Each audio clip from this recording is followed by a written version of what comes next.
با عمیق‌تر شدن فلاکت‌های اقتصادی در لبنان در سال 2022 تعداد بیشتری جوانان از شمال کمبیزاعت به خصوص از شهر طرابلس ناپدید و دیرتر در عراق پیدا شدند. در آنجا هم به داعش پیوستند. محمود سیف برادرش را بار آخر سال 2020 دیده است. میگوید که ناگهان خانه را ترک کرد و در صف داعشیان اسلحه به دست گرفت.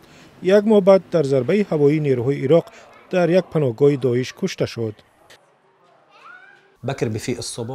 باقر صبح از خواب برخاست، به مادرم گفت که نهار آماده کند. رفت و دیگر بیدرک شد. با مهاجرت جوانان ترس از آن زیاد شده است که جلب آنها به صف تندگرایان می‌افزاید. یأس و ناامیدی، اقتصادی فروپاشیده و تنش‌های مذهبی از عامل‌های رو به داعش آوردن جوانان لبنانی شده است. مردم لبنان با سبب‌های گوناگون به داعش می‌پیوندند. بیکاری، فقر. سبب دیگر بازداشت جوانان با اتهام ارتباط با تندگرایان و بدون محاکمه سالها نگه داشتن در زندان است که حس انتقام‌جویی بیدار می‌کند.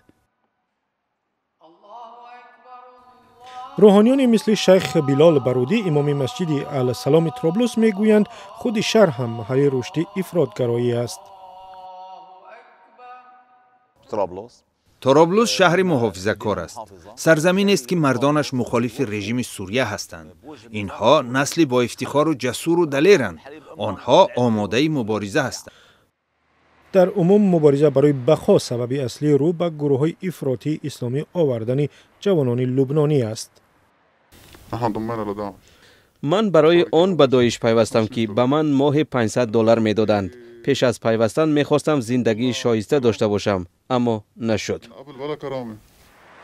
بنابر فقر و نارضایتی در لبنان گرفتار، گماشتگان داعش هم سعی خود را برای جذب اعضای بیشتر از این کشور زیادتر کردند.